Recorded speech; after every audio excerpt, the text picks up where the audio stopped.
Fala galera, beleza? Hoje o PerenhaCast tá animado, hein? Tô hoje com gás total.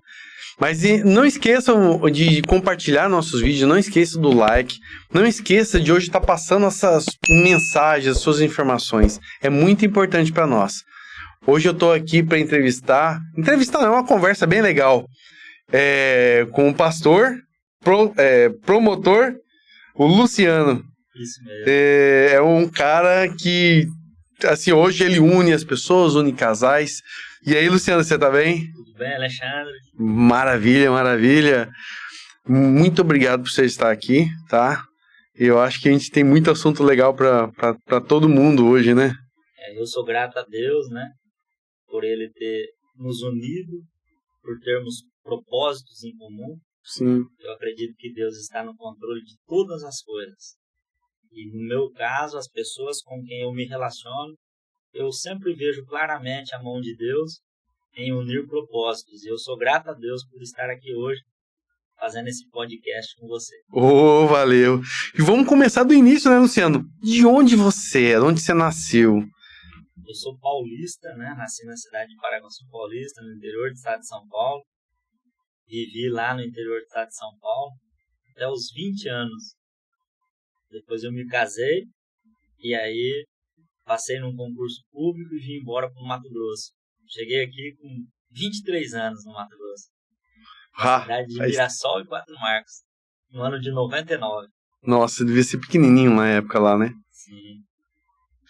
E aí atuando como promotor novinho ainda. Isso, eu cheguei bem novo, né? Minha esposa também nova, nós tínhamos uma filha de 1 ano. E eu vim para o Mato Grosso, um cargo público, numa cidade pequena, com um bom salário. Eu era um estudante de Direito e taxista no interior de São Paulo. E meu pai era um militar aposentado e taxista. Então deu uma guinada na minha vida, quando eu fui aprovado no concurso público. E eu cheguei em Mirassol, uma cidade pequena, e acabei, dentro do meu casamento, dentro da integridade que um homem deve ter, me perdendo no sentido de amizades, no sentido de festas, no sentido de muita bebida alcoólica, e comecei a ter uma vida de falsidade na fidelidade do meu casamento. Tive muitos casos extraconjugais, com prostitutas, com mulheres. E chegou um momento na minha vida que eu estava literalmente com um casamento naufragado, um casamento manchado, um casamento péssimo. E aí, graças ao bom Deus, eu tive a oportunidade de ter a mão estendida por um amigo, um senhor que hoje já deve ter 87 anos, lá na cidade de Mirassol. Ele era um pastor de uma igreja cristã e presidente do CMDCA, Conselho Municipal dos Direitos da Criança e do Adolescente. Me convidou para ir a uma igreja que ele pastoreava. E eu fui com a minha esposa, e lá nós permanecemos, e lá começou a haver uma mudança em nossa vida, e para melhor. Que legal, que bom. E como que foi assim, como que você foi procurar ajuda ou ele que te encontrou? É engraçado, Alexandre. Eu tenho um versículo bíblico que diz assim: ninguém vem a mim, palavras de Jesus, ninguém vem a mim se o Pai que me enviou não o trouxer. A gente imagina que nós escolhemos Deus, mas é Deus que nos escolhe. Ele nos chama e Ele usa pessoas. É sempre assim. Os anjos, diz a Bíblia, queriam fazer aquilo que os homens fazem, pregar o Evangelho. Mas Deus escolheu deixar este ministério aos homens. E Deus usou esse homem para me estender a mão, para me chamar. Fazia muitos convites para me ir à igreja. E eu recusava, eu procrastinava, porque eu tinha uma vida de bebida, eu era um viciado em bebida alcoólica. Eu imaginava que eu nunca seria feliz sem bebida. E gostava muito de pular a cerca. Até que um dia eu fui na igreja e lá, literalmente, eu me lancei aos pés da cruz. Eu me entreguei a Deus porque é claro que o homem quer ser feliz. É o objetivo de todo mundo. Claro. Em última análise, o que nós queremos é ter uma vida feliz. Uma vida que tenha plenitude no nosso coração. E a gente muitas vezes tenta isso de várias maneiras. E o que eu estava conseguindo nas coisas que eu tentava era literalmente angústia de alma, vício no álcool, depressão. Quando eu cheguei na igreja e entendi a minha condição de um pecador, de um homem que precisava de Deus, e reconheci e me lancei aos pés dele, houve literalmente um novo nascimento, nasceu um novo Luciano. Um novo prazer. Um novo prazer, uma plenitude inexplicável. Não tem como eu transmitir com palavras aquilo que eu tenho hoje. É algo que se experimenta. A fé é uma coisa que nós não vemos, nós não pegamos, nós não tocamos. Mas eu experimentei esse novo nascimento. Então hoje eu estou caminhando nessa nova vida há mais de 20 anos. Com um casamento curado, vivo, um casamento íntegro, um casamento santo. E uma plenitude de vida que eu não sei explicar. Eu durmo feliz, eu acordo feliz, eu estou aqui diante de você com uma alegria que é inexplicável. Jesus disse que quem cresce nele fluiria do seu interior rios de água viva. E isso é real, mas não tem como eu te explicar. Mas é o que eu vivo hoje, crendo que Deus deve estar em nossa vida acima de tudo e de todos. Nesse ponto é até equivocada aquela frase do governo Bolsonaro. Deus acima de todos e o Brasil acima de tudo. Não, o Brasil não está acima de tudo. Deus está acima de tudo e de todos. Verdade. Então, depois do Senhor, vem o nosso casamento, a nossa família. Isso faz toda a diferença. Verdade. Agora, até, Luciano, é bom a gente entrar nesse assunto, porque eu já fui jovem. Você tá com quantos anos hoje? 48. Eu tô mais velho que você, tô com 51. Mas eu tive uma época da minha vida, até antes de casar, que eu também era festeiro, gostava de beber e tudo. E são fases que a gente vai passando na vida, né? Então eu tinha muito amigo, era sempre badalação, bebedeira. E eu percebi que enquanto eu tava naquilo lá, eu não conseguia evoluir e crescer. Quando eu casei, eu também ainda era... Eu chorava por dentro. Eu falava assim, eu gosto da minha esposa, mas eu quero muito sair, meus amigos, a bebida, não sei o que eu queria. E aquilo foi pesando o casamento, que eu fui abrindo mão daquilo lá.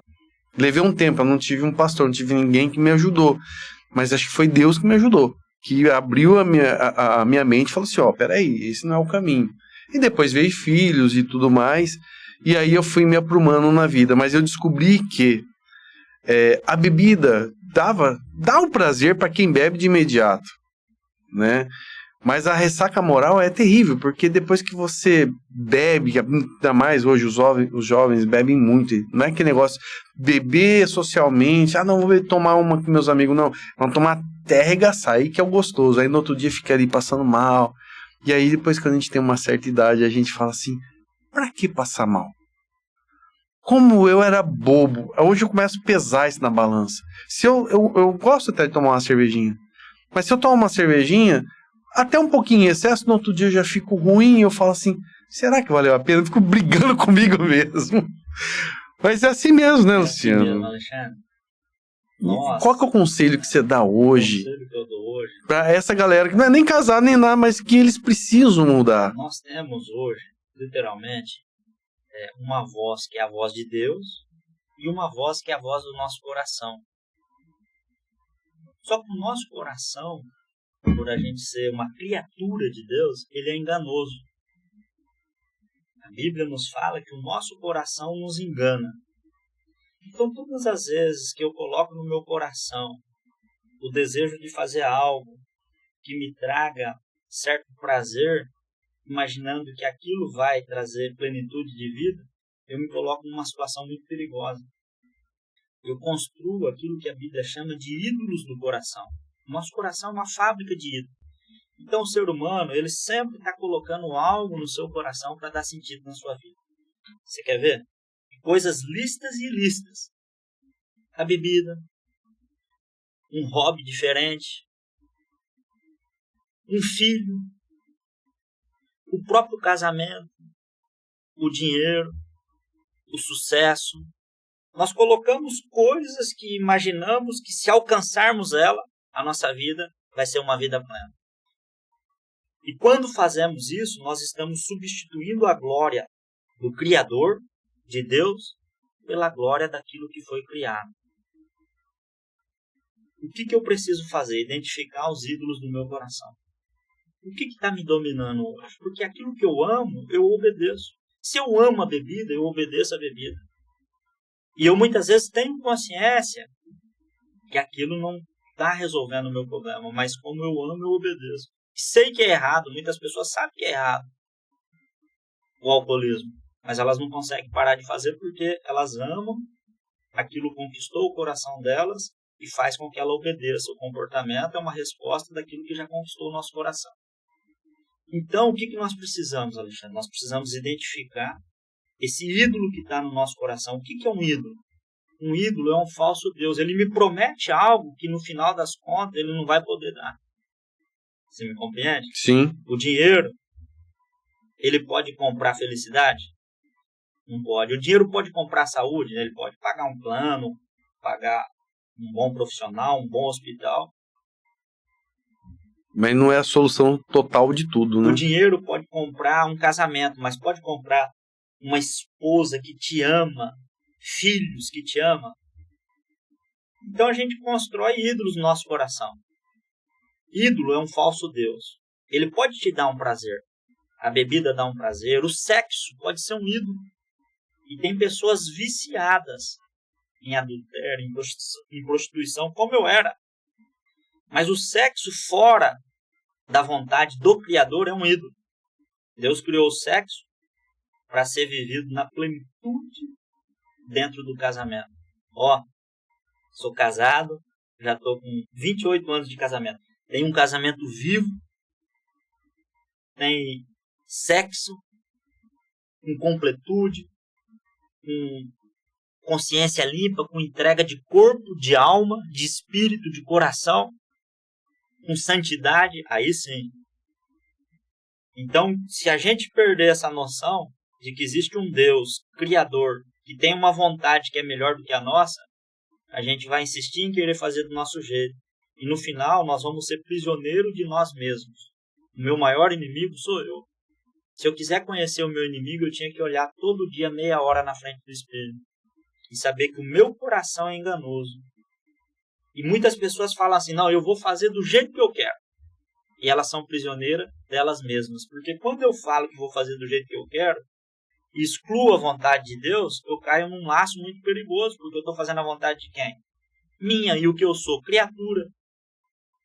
E como criatura, ninguém é livre a ponto de fazer o que quer e achar que não vai ter uma consequência. Ou nós estamos debaixo da autoridade de Deus, ou infelizmente, nós nos colocamos debaixo da autoridade do diabo, do inimigo, do adversário de Deus, ainda que imaginamos que estamos fazendo aquilo que queremos como seres que são livres do mundo espiritual, e não somos. O mundo espiritual, ele é real, ele existe, né?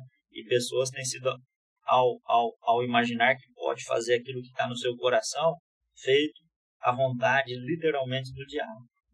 Você lembra a história de Eva? Quem lembra? Lembro. Eva falou assim, olha, eu vou comer aquilo que Deus proibiu. E a Bíblia diz que a serpente, que é o diabo, falava assim, você pode fazer o que você quer. Faz o que você quer, você está com vontade, faz, porque isso vai ser bom para você. O nosso grito de independência, quando a gente faz o que a gente quer, na realidade, é trocar de autoridade. Nós saímos debaixo da autoridade de Deus e entramos debaixo daquilo que o diabo quer. O diabo quer isso. Levar o ser humano ao engano, achar que o ser humano como criatura pode ser dono do seu próprio nariz e fazer as coisas segundo a sua vontade. Quando, na verdade, quando a gente faz isso, a gente troca de paternidade. Então é muito interessante o homem enxergar que ele é criado por Deus, que ele foi feito para obedecer, ele foi feito para adorar. Nós nunca tivemos, na história da humanidade, uma civilização que não fosse religiosa. Porque Deus nos fez, nós somos criatura, nós temos que obedecer e adorar. Achar que eu vou ser dono do meu próprio nariz e fazer as coisas do jeito que eu quero é a maior mentira e o maior enredo e o maior engano do mundo espiritual das trevas. Ou eu estou sujeito ao meu Criador, ou eu estou sujeito à criatura, seja eu mesmo, seja os homens, ou seja os anjos caídos, que querem nos enganar. Então eu preciso amar a Deus acima de todas as coisas e acima de todas as pessoas, porque aí eu vou encontrar a plenitude de vida. Entendi. Você se especializou em casais. Você estudou, foi trabalhando na sua cabeça até para você ajudar essas pessoas. Hoje me fala sobre esse seu trabalho, o que você faz, como é que é? Alexandre, eu tive um casamento de 10 anos que era um verdadeiro inferno, falava em divórcio, tinha traição da minha parte, e eu estou com um casamento há 18 anos que entrou num processo de fidelidade e santificação que cada dia foi melhor. Hoje eu estou casado com a minha esposa há 28 anos, nós temos um casal de filhos biológicos, nós temos um casal de filhos do coração que nós criamos. Uma vida maravilhosa. A minha sogra mora comigo há 20 anos, ela é a cereja do bolo. Eu sempre digo nas igrejas por onde eu passo, primeiro Deus, depois a minha sogra e depois eu. Uma família abençoada, uma família próspera, uma família que está servindo a Deus, ela tem um ambiente celestial, é um pedaço do céu. E isso gera filhos saudáveis. Isso alcança gerações. Nós temos um casamento onde nós temos segurança. Um casamento cristão é uma aliança por toda a vida. E quando eu estabeleço essa verdade no meu coração, literalmente Deus transforma aquilo que já morreu. O amor, o carinho, o afeto, tudo isso tinha morrido na minha vida. E Deus transforma, Deus restaura, porque se eu me dobro à vontade de Deus, Deus faz o milagre acontecer na minha casa e no meu lar. E eu tenho um casamento hoje que inspira, estou escrevendo uma história que inspira, um casamento que vai ser por toda a vida. Estou criando filhos dentro desse ambiente, isso vai reproduzir na vida dos meus netos. E esse é o verdadeiro propósito de vida.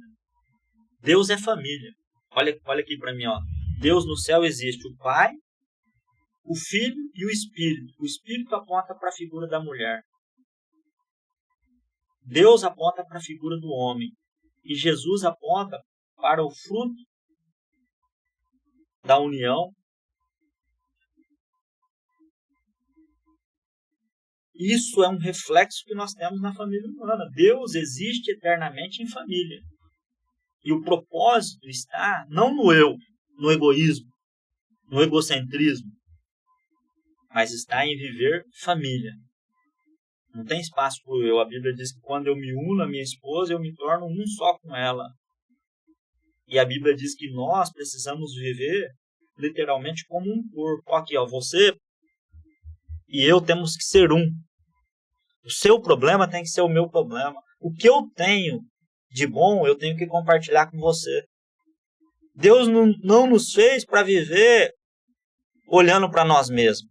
Espelho e selfie é coisa humana. Tirar foto de mim mesmo e ficar esperando as pessoas curtirem o meu eu, isso nos adoece. É viver fora do propósito para o qual fomos criados. Nós fomos criados para nos doarmos em favor do outro. É isso que Deus faz. E se a gente entender isso, vamos achar a razão por que fomos criados. Então vamos ter plenitude de vida. Então o que eu quero trabalhar hoje? Com um casal que está enganado. Porque o que o mundo prega, Alexandre? O mundo prega o seguinte, ó, você está casado. Aí o mundo fala assim, cara, você não é feliz mais. Você não é feliz mais. Você tem o direito de ser feliz. Você vai ficar casado com uma pessoa que você não ama mais. Hoje em dia, vamos dizer, tá muito assim, muito banalizado, né? Até as próprias pessoas, né? A gente, hoje que é casado, mas você vê tanto homem quanto mulher que procura... Quer dizer, é difícil, as pessoas não podem te ver feliz, né? Que sempre tem alguém por fora, que tem a cobrinha ali querendo te atrapalhar a vida. Mas assim, hoje o que você acha que mais atrapalha a vida em casal? Porque uma coisa eu aprendi. Quando você casa, você tem que ter paciência, né? Porque às vezes a gente, principalmente o homem, né? Nós somos mais arrogantes, mais durão, tudo. Aí a mulher fala assim, poxa, você deixou isso aqui, eu não sei o quê. A gente já fica puto. Porra! A gente não para pra pensar, ela tem razão. Deixa eu ir lá, vamos lá. E tem muita gente que acha que se ele for lá fazer o que ela falou, ele tá rebaixando. Mas não é isso. É aquilo que você falou, a gente tem que compartilhar, né, o trabalho diário de uma família, de um casal. Mas hoje, assim, o que você acha que mais atrapalha hoje num casamento? O que mais atrapalha num casamento é o orgulho, o egoísmo. E isso é uma grande armadilha. Deus criou... É difícil enxergar isso, né? É difícil. Deus criou o homem e disse que não era bom o homem viver só. E criou a mulher. E isso é muito bom. O casamento, Deus fez para nos santificar. A pretensão de Deus quando se une duas pessoas, um homem e uma mulher, é que eles se tornem mais santos, onde o homem vai ter que amar a mulher a ponto de doar-se, de dar a sua vida por ela, e a mulher vai ter que renunciar a si mesmo para estar junto com esse homem. É a morte do eu. Então eu existo como pastor, como promotor, como marido, como pai, para servir. Essa é a função para que Deus me criou. Para servir a minha esposa, os meus filhos, a minha sogra. O mundo, né? O mundo, as pessoas. Só que o que o mundo fala? Fala justamente o contrário. Você tem que procurar os seus interesses. Você tem que cuidar mais de você. Você tem que pensar mais em você. Você tem que ter um tempo para você mesmo. Você tem o direito de fazer aquilo que você quer. E isso é uma armadilha. Porque olha aqui, ó, eu estou casado com a Carmen. Se eu encontro uma menina de 23 anos, vai ser mais nova do que ela está em 46, a metade da idade. Vai ser, às vezes, mais bonita do que ela. Agora, quando eu vou atrás de outra, eu estou indo atrás da outra por quê? Por aquilo que ela vai despertar em mim. A beleza dela. O que nela me dá prazer. Em última análise, eu estou correndo atrás de quem? De mim mesmo. Eu quero aquilo que me satisfaz. E eu sou prisioneiro do meu próprio eu. Eu sou escravo do meu egoísmo. Eu estou unido com a minha esposa, não por aquilo que ela pode me dar. Não por aquilo que ela tem. Eu estou unido com ela porque eu tenho um valor ético, um valor moral diante de Deus. O meu casamento com ela é por toda a vida. Então eu vou estar com ela não por aquilo que ela pode me dar. Porque as pessoas estão baseando as suas vidas com base naquilo que satisfaz o seu próprio eu. Quer ver uma coisa? Como que a gente foi ensinado? Você tem que casar com quem você gosta. Sim. Sim? Olha aqui, ó. Ninguém gosta de nada e de ninguém. Nós gostamos de nós mesmos. Olha aqui, ó. Por que eu gosto do Alexandre Perenhas? Cara bacana. Bonitão. Bonitão. O cara me chamou aqui para fazer um podcast. Então, na verdade, eu estou gostando de quem? Do Alexandre? Estou gostando daquilo que ele pode fazer, que é do meu gosto. Você faz algo que me agrada. Entendi. Você entendeu? Eu gosto de mim mesmo. Eu gosto de mim mesmo. Se você for uma pedra no meu sapato, uma espinha de peixe na minha garganta, eu não vou gostar do Alexandre. Só que a Bíblia manda eu amar o meu inimigo. Eu não gosto do meu inimigo. Então, eu tenho que trabalhar com pessoas difíceis e amar pessoas difíceis para que as pessoas melhorem. E as pessoas estão num casamento e ela só quer fazer aquilo que ela gosta. E isso é egoísmo. Isso é uma prisão. E Deus quer nos libertar disso. É, bem assim. É difícil mesmo a questão de casamento. Porque a gente tem que abrir mão de muita coisa, né? Mas aí, você abre mão do quê? É aquilo que você falou, dos vícios, dos prazeres, né? Você tá abrindo mão de alguma coisa. Mas, assim, é muito importante. Eu sinto essa felicidade quando tô com minha família, principalmente quando eu viajo com meus filhos, com minha esposa. A gente tá, assim, interagindo, é só nós ali. É nós e o mundo, entendeu? Aquilo me gera uma felicidade muito grande. Mas, é claro, não é só viajando, mas quando eu tô em casa, eu tô ali, procuro trabalhar a paz, né? Mas é isso mesmo. E aí, essa questão que você falou, o egoísmo, tudo, cara, é onde a pessoa tem que trabalhar na cabeça, né? Alexandre, literalmente, é um paradoxo. Se eu não matar o meu eu, Deus não pode viver e habitar em mim. A Bíblia diz que quem achar a sua vida, perdê-la-á. Mas quem perder a sua vida, achá-la-á. A Bíblia diz assim, olha, se você quiser me seguir, você vai ter que renunciar a si mesmo. Então não tem como. Ou Deus realmente vai entrar no meu coração e vai ser o governador da minha vida, ou eu vou querer fazer do meu jeito, de acordo com as minhas vontades. Só que isso é muito perigoso, porque eu estou trocando o Criador, por mim mesmo que sou criatura. E isso não vai dar certo. E aí a gente acha que vai ter plenitude de vida. Mas lá no final das contas, o que a gente encontra é tristeza, é mágoa, é dor. Porque foi um ídolo construído no nosso coração. E a palavra ídolo significa um falso Deus. Ele te promete, mas não pode te dar no final das contas. Ele te dá um prazer momentâneo, mas não dá satisfação e plenitude de alma. Plenitude, né? Uhum. Então, o propósito que Deus nos criou é esse, é para viver em família. Família. Deus é um Deus que nunca existiu sem ser em família. É uma comunidade, a família de Deus. Deus nunca existiu só. E são 3 pessoas distintas. 3 personalidades distintas. Mas a Bíblia diz que existe um único Deus, sabe por quê? Porque aquilo que o Pai quer, o Filho também quer, o Espírito Santo também quer. A vontade de um é a vontade de outro, o sonho de um é o sonho de outro. Aquilo que um não gosta, o outro também não gosta. Aquilo que um odeia, o outro também odeia. Ou seja, há uma comunhão no céu. E é isso que Deus quer para nós, uma família que tenha impresso a lei de Deus no seu coração, que ame as mesmas coisas, que aborrecem as mesmas coisas. Uma família que quer santidade, uma família que quer servir, uma família que quer andar com Deus, aliançado com Deus, é uma família que vai ter plenitude de vida. Vai longe, né? E nisso está o propósito. E o que a gente faz hoje? A gente tem esse ministério Somos Um, Somos Família, né? Uhum. Temos uma clínica de restauração, de conserto, de manutenção, de casamento. Nós não temos clínica para tratar de alcoólatra ou de viciado em droga. Nós não temos médico para cuidar do nosso corpo quando dá um problema.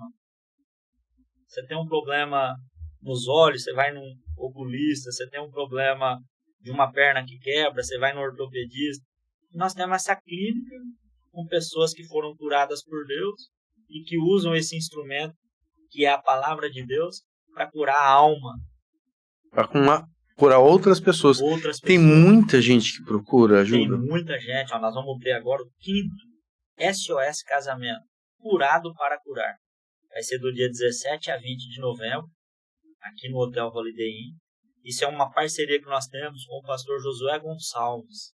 O pastor Josué Gonçalves está há mais de 30 anos no Brasil trabalhando com família.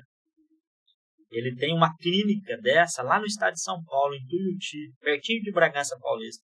Lá já passou mais de milhares de casais que estavam literalmente com um casamento falido e que saíram de lá curados para curar. E nós já estamos aqui no Mato Grosso, nós já vamos para o 5º, é a média de 35 pessoas por imersão.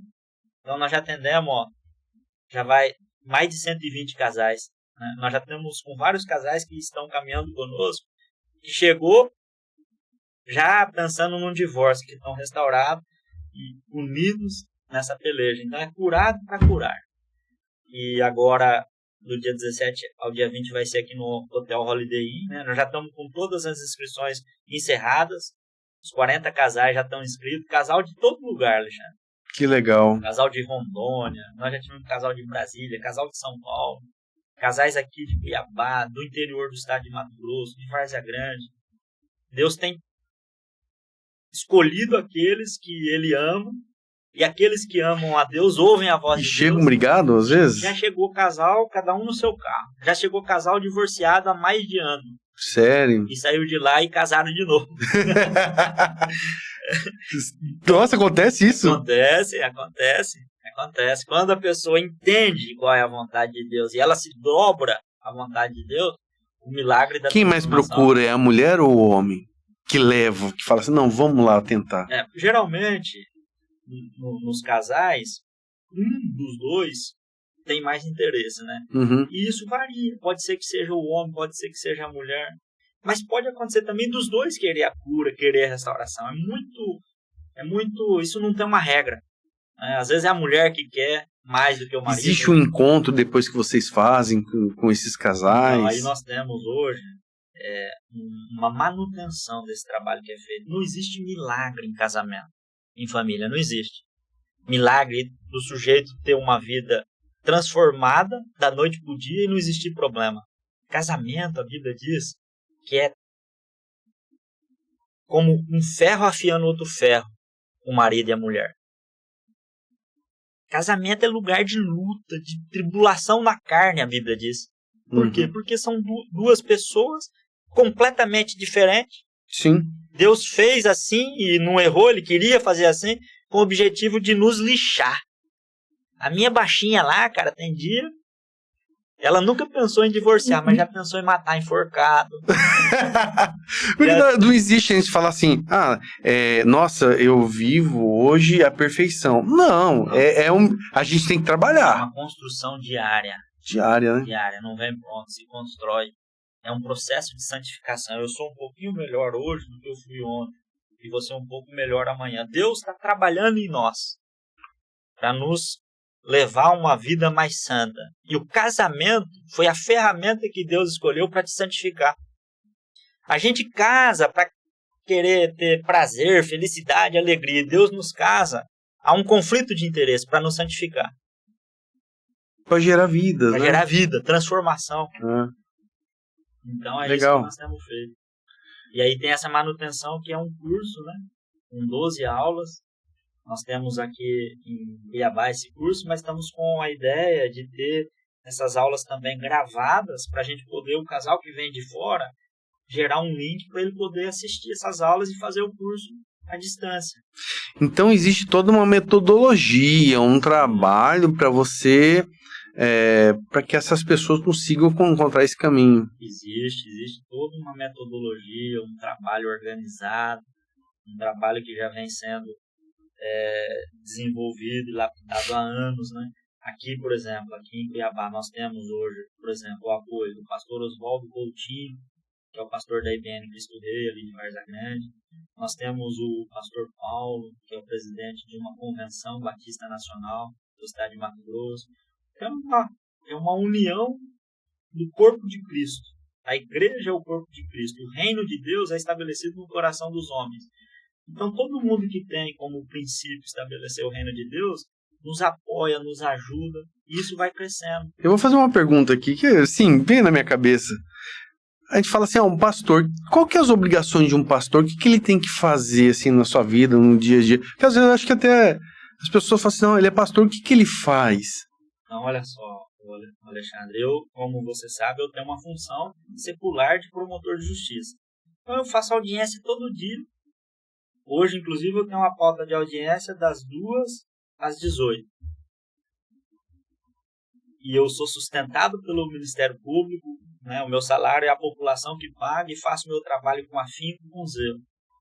Mas fora dessa função, como pastor, o que eu faço? Olha, na segunda-feira eu dou aula para casais.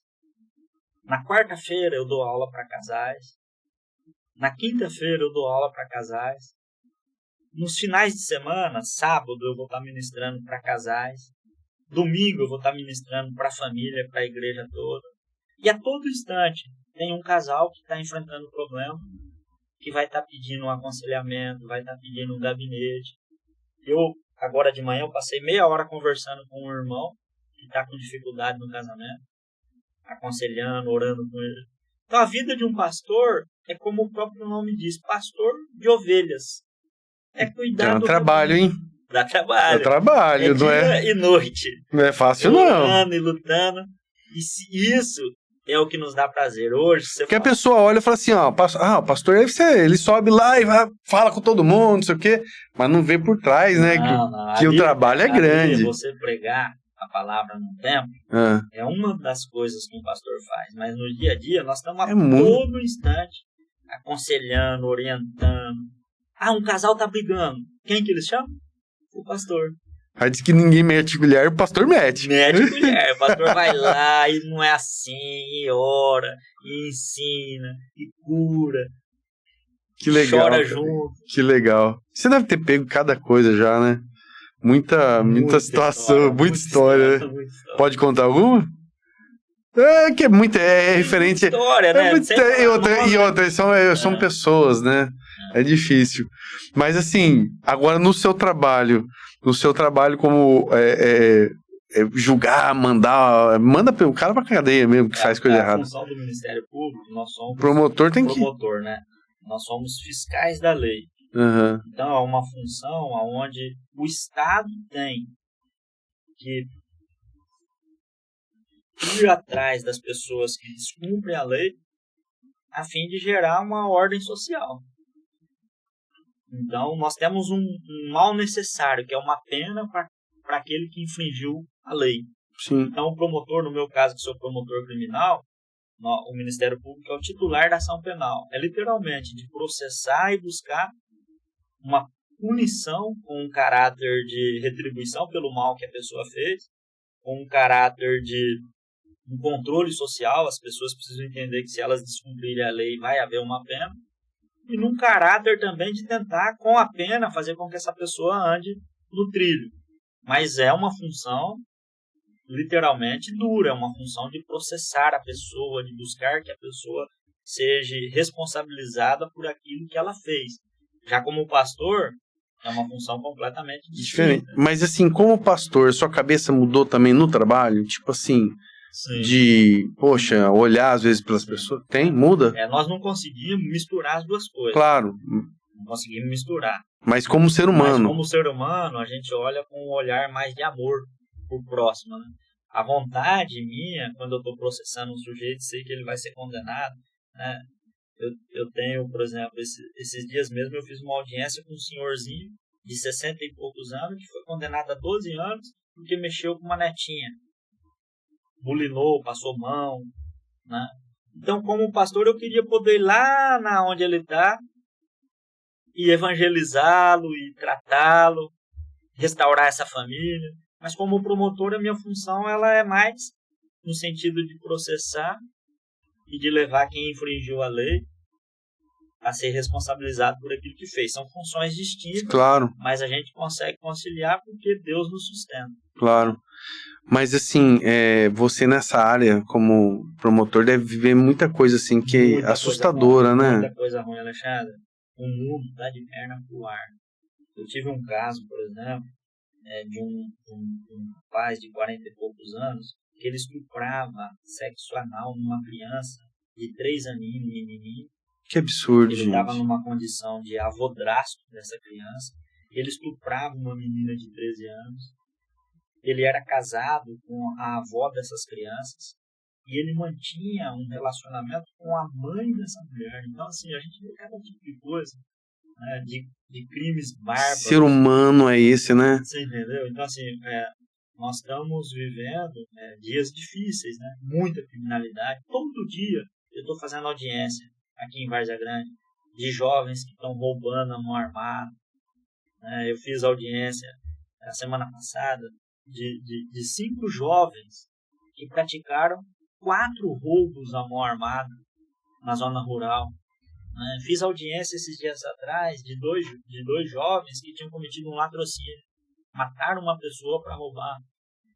Então, há realmente uma necessidade da gente trabalhar com tudo aquilo que a gente puder. O que você acha, assim, essas pessoas fazendo essas coisas, o que leva elas a fazer tudo isso? Onde que está essa doença? O que mais adoece elas? As pessoas que entram no mundo do crime. É aquilo que eu te falei. Por exemplo, um jovem que tem uma família desestruturada, que nasce num lar onde ele só vê o que não presta. Ele vai ser isso. Tem pra onde ir. A tendência de reproduzir. Por que nós hoje queremos trabalhar casamento, trabalhar família? Deus colocou para mim e para minha esposa 2 crianças, um menininho que veio com 2 anos e pouquinho e uma que veio com 12 anos e pouquinho. Já estão há 3 anos conosco. E essas crianças estavam vivendo na casa da irmã da minha esposa, que Deus recolheu. Mas era um casamento destruído, um casamento conturbado. Então isso reflete em gerações. Imagina um lar desestruturado. Então, numa frente, a gente quer trabalhar para a restauração de família, né? Agora, os que já estão no mundo do crime, tem que haver realmente essa punição, mas o Estado tem que trabalhar para tentar restaurar, recuperar essas pessoas, né? Essa é a nossa missão, trabalhar em prol de salvar e buscar aquilo que estava perdido. Homens e mulheres, jovens, adolescentes. Você já aconteceu algum caso de você processar alguém e depois você vê a pessoa recuperar, voltar à vida? Eu tive lá em Mirassol do Oeste, eu denunciei um sujeito por latrocínio. Ele era um jovem, né, que era peão numa fazenda, e ele e um companheiro dele mataram um outro peão, e quando mataram, acabaram pegando o dinheiro que o cara tinha. Ele pegou 20 anos, que é a pena mínima do crime de latrocínio. E quando ele estava mais ou menos com uns 10 anos de pena, na época, eu tinha um projeto lá em Mirassol de uma horta comunitária. E eu coloquei esse rapaz que estava cumprindo pena para cuidar dessa horta comunitária. E aquele tinha sido o único crime da vida dele. Ele se restaurou. Aí futuramente eu registrei ele como um funcionário meu. Aí depois eu tinha uma propriedade rural, ele foi trabalhar nela na hora que ele progrediu para o regime aberto. E deu gente boa. Hoje ele está morando. Ele era um jovem que foi abandonado pela família. Nossa, aí você vê, né, que abandonado. E você acredita que depois... A base é família, né? A base é família. Você acredita que depois desses mais ou menos uns 15 anos que ele ficou comigo, a família achou ele aqui no Mato Grosso e vieram buscar ele? Restaurado, né? Restaurado. A família se restaurou, né? A família de outro estado. E a família entendeu que tinha que vir buscar aquele filho que foi abandonado. Então nós temos muitos casos, né, de restauração, de pessoas que se desviaram na vida, mas que conseguiram recomeçar, escrever uma nova história. E essa é a vontade de Deus para nós, né? Que legal, hein, Luciano? Eu fico feliz de ver essas histórias. A gente não é só também coisa ruim, tem um final feliz e muita coisa, né? O ser humano, ele tem que batalhar dia após dia para melhorar, para evoluir, né? A evolução do ser humano não é fácil. E a gente vai vendo que por mais que tem 1001 problemas, falta dinheiro, falta estrutura, falta tudo, mas se ele tem amor em família, ele consegue vencer, né? É isso aí, Alexandre. Deus e família. Essa é a nossa prioridade. Verdade. Luciano, eu quero agradecer a nossa conversa. Nós tivemos uma conversa maravilhosa aqui, informações maravilhosas. E eu queria que você deixasse um recado para os casais, onde procurar, o que fazer na hora da pelega lá, que ele tá no sofrimento. Passa um recado para eles, a internet está muito boa para isso. Olha, eu quero dizer a todos os casais que estão casados, que você não casou com a pessoa errada, você está casado com a pessoa certa, muitas vezes agindo de forma errada, que o seu casamento é da vontade de Deus, que a bênção de Deus está nele, que Deus odeia o divórcio, que tem jeito sim para termos um casamento curado, restaurado, cheio de vida, e nós queremos nos colocar à disposição. Se você precisar de ajuda, você pode entrar em contato conosco. Nós temos lá no Instagram, Somos Família, tudo junto. Somos Família. Lá vai ter o telefone para você entrar em contato, e você pode nos procurar. E a nossa missão de vida é trabalhar para você ter um casamento restaurado, curado e uma família próspera e abençoada. Ô, Luciano, muito obrigado pela conversa hoje, foi fantástico, tá? E eu agradeço mesmo. E quando tiver qualquer tipo de evento, o que precisarem, as portas estão abertas para vocês. O que precisar. Obrigado, tá bom? Viu? Um abraço, meu amigo. Um abraço, muito obrigado mesmo. É isso aí, galera. Hoje eu conversei com o Luciano, essa pessoa fantástica, um pastor, promotor, né? E que deu uma lição aqui hoje do que é um casamento. Então, você que precisar de qualquer coisa, vai estar no link na descrição, né? Como encontrar essa ajuda. E aí eu agradeço a todos e não esqueça de compartilhar nossos vídeos, não deixe de dar o like. Beleza? Valeu, galera. Obrigado. Tchau.